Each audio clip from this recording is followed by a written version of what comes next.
किसान की गाथा, परंपरा और परिवर्तन।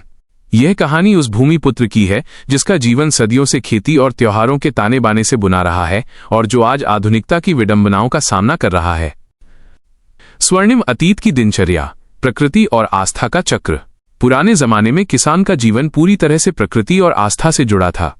किसानी के वर्ष की शुरुआत अक्ति, अक्षय तृतीया के त्योहार से होती थी, जिसे परशुराम का जन्मदिन और खेतीबाड़ी का नया साल माना जाता था। प्रारंभिक कृषि। अक्ति के बाद किसान गोबर और खाद खेतों में डालकर सिंचाई करते थे। बारिश शुरू होते ही हल, नागर और बैल लेकर हाथ से जुताई बुआई करते थे। पौधा बढ़ने पर निंदाई भी हाथ से की जाती थी।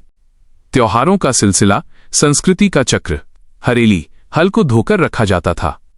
जुड़वासे, हरेली के बाद मां शीतला को समर्पित यह त्योहार मनाया जाता था। किसान नारियल और चीला, रोटी अर्पित करते थे। ये निंदाई शुरू करने की औपचारिक अनुमति होती थी, जिसके बिना किसान खेत में खरपतवार का एक तिनका भी नहीं उखाड़ सकता था। पोला, बैलों की पूजा की जाती थी जो किसान के जीवन का आधार थे। रक्षाबंधन, बहनें भाई की कलाई पर राखी बांधती थीं। गणेश चतुर्थी, तीजा, गणेश जी की पूजा होती थी और बहनें मायके आकर व्रत करती थीं। पितृपक्ष, 15 दिन तक किसान दिवंगत पितरों का आवाहन करते, उनके लिए भोजन का इंतजाम करते और पड़ोसियों को भी भोजन कराते थे। नवरात्रि, इष्ट देवी का आवाहन करके 9 दिन तक हर्षोल्लास से ये त्योहार मनाया जाता था। फसल और खुशहाली। दीपावली, नवरात्रि के 20 दिन बाद रामचंद्र जी के लौटने और नए फसल के पककर तैयार होने की खुशी में मनाई जाती थी। इस दौरान लक्ष्मी पूजा और गोवर्धन पूजा गौठान में की जाती थी, जहां गौ माता को नए फसल की खिचड़ी खिलाई जाती थी। विसर्जन यात्रा, दीपावली के बाद देवी देवताओं की डंग शोभा यात्रा के रूप में विसर्जन यात्रा निकलती थी। धान कटाई, इसके बाद किसान हाथ से धान काटना शुरू कर देते थे। छोटा दिवाली, तुलसी विवाह धान कटाई के बाद आती थी, जिसमें तुलसी माता का विवाह शालीग्राम से मनाया जाता था। इस दिन गन्ने की पूजा होती थी और कंदमूल उबालकर खाए व बांटे जाते थे। अनाज संग्रहण, धान कटकर तैयार होने के बाद उसे इकट्ठा किया जाता और मिसाल पारंपरिक थ्रेशर के माध्यम से दावन मिंजई की जाती थी। मिंजई के बाद धान बेचने का चलन नहीं था, बल्कि उसे कोठी बनाकर संभाल कर रखा जाता था। पौष पुन्नी और माघी पुन्नी मिंजई के बाद आती थी, जिसमें दान पुण्य किया जाता था। मड़ई मंडई, रिश्तेदारों को आमंत्रित करके मड़ई मनवाई जाती थी। साल का समापन होली के त्योहार से होता था। पुराना जीवन श्रमसाध्य पर प्रकृति से जुड़ा और आंतरिक रूप से खुशहाल था। वर्तमान दौर की दिनचर्या, विडंबना और निष्कर्ष। आज किसान का जीवन पूरी तरह बदल गया है, जिसने कृषि के पारंपरिक स्वरूप को भी बदल दिया है। तरीके और तकनीक में बदलाव। खेती, अक्ति समेत त्योहार आज भी मनाए जाते हैं, पर बुवाई ट्रैक्टर से होती है।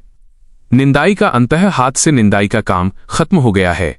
अब फसल बोने से लेकर कटाई तक दवाई और कीटनाशक का ही इस्तेमाल किया जाता है, जिससे खेती कृत्रिम हो गई है। कटाई और संग्रहण, फसल को मशीन से काटा जाता है।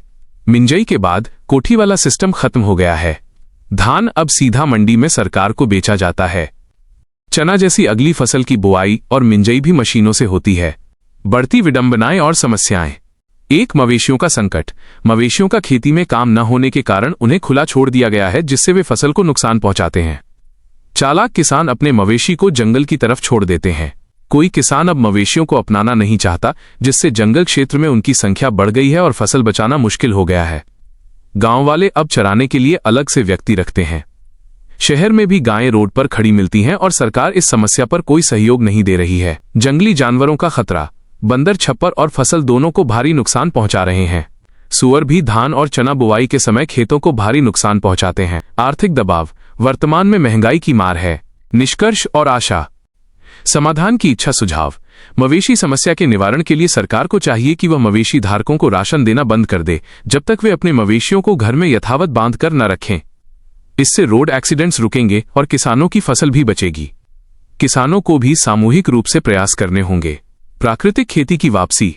दवाई के अत्यधिक उपयोग ने स्वास्थ्य और प्रकृति को नुकसान पहुंचाया है। यह चिंता का विषय है कि हमें प्राकृतिक और जैविक खेती की ओर लौटना होगा, तभी हमारी भूमि और हमारा स्वास्थ्य बचेगा। आशा और समन्वय। इन सभी चुनौतियों के बावजूद पारंपरिक त्योहार जैसे अक्ति, दीपावली और होली आज भी समाज को एक सूत्र में बांधकर रखे हुए हैं। यही त्योहार किसानों को साल भर के संघर्ष के बाद भी एक दूसरे के साथ समन्वय और आशा के साथ जीने की प्रेरणा देते हैं। ये धान दिवंगत पूर्वजों की स्मृति में उनके ऊपर छिपाकर स्थापित किया जाता था, ताकि वे परिवार के धन धान्य की निरंतरता सुनिश्चित करें। कोठी सिस्टम खत्म होने की त्रासदी। खाद्य और संस्कार की सुरक्षा का अंततः सारा धान मंडी में बेच देने से किसान के पास साल भर के लिए अनाज का कोई भंडार नहीं बचता। सबसे बड़ी विडंबना यह है कि किसी परिजन के खत्म होने पर शमशान घाट तक धान छिड़कने की अनिवार्य पारंपरिक प्रक्रिया भी अब पूरी नहीं हो पाती है, क्योंकि छिड़कने के लिए भी धान नहीं बचता। आर्थिक असुरक्षा। अगर भविष्य में सरकार सस्ते या मुफ्त चावल देना बंद कर दे तो बिना कोठी वाला किसान बाजार पर पूरी तरह आश्रित हो जाएगा और उसका जीवन अत्यंत असुरक्षित हो जाएगा। समाधान की इच्छा। सुझाव। मवेशी संकट के निवारण के लिए सरकार को चाहिए कि वो मवेशी धारकों को राशन देना बंद कर दे जब तक वे अपने मवेशियों को घर में यथावत बांधकर न रखें। प्राकृतिक खेती की वापसी।